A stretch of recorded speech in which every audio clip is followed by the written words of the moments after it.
I see root beer in a pasta jar.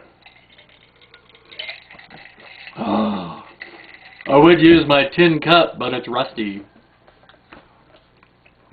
When I was crewing for my friend Captain J.K. on one of his vessels, with Captain Ron and myself as crew members, we went to Grand Cayman Island. And as we were approaching the Cayman Islands, we got some weather and we got kicked around a bit.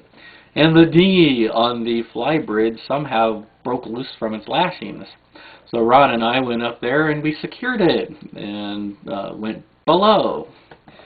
We navigated somehow the convoluted, tortured channel up to Grand Cayman Island. We hoisted the quarantine flag to request Pratique, or Pratique if you want to pronounce it correctly. But us Americans, you know, you never know what the fuck we're going to pronounce some French words. And we tied up to the quarantine mole, waiting for quarantine officer to grant us Pratique. Someone eventually wandered down the mole and looked up at me. I was up on the fly bridge. And he yelled out, "Are you in distress?" What the hell? I had no idea what the fuck he was talking about. So I yelled back down, "No, we're not in distress." And then he yelled, "Then why is your emergency positioning beacon sounding?" The EPIRB was sending out signals saying, "Help us, help us, help us." And nobody knew it. So I wandered back to the stern of the fly bridge, and by golly, the emergency positioning beacon was sounding. The light was flashing, the switch was on, and it was sending out distress signals. Apparently, while we were securing the dinghy, one of us, I won't mention Ron's name, must have kicked it in the on switch, and it went on.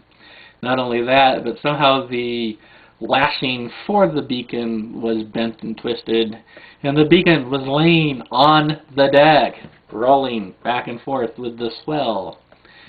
So, of course, I turned it off, and I thanked the guy. We got through quarantine, and we tied up at the slip and whatnot.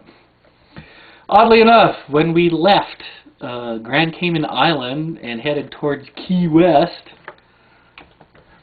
I decided I would take the EPIRB, because it no longer fit in its bent bracket, and put it in the wheelhouse in a cabinet where it wouldn't be in the way and it wouldn't get kicked anymore.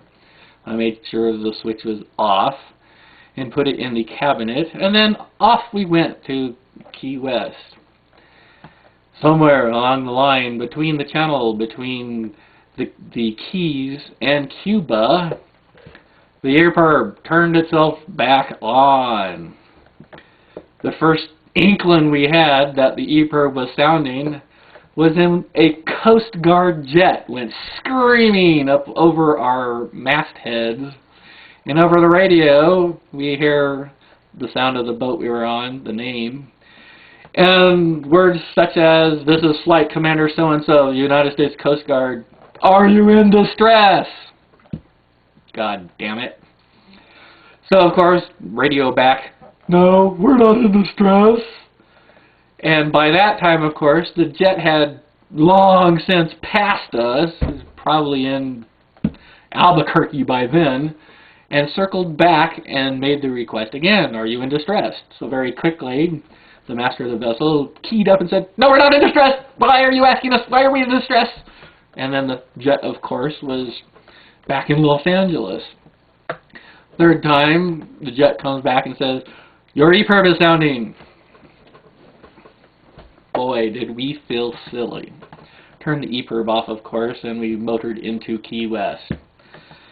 We did not, of course, observe Pratique, because we were all too hungry to, request quarantine clearance.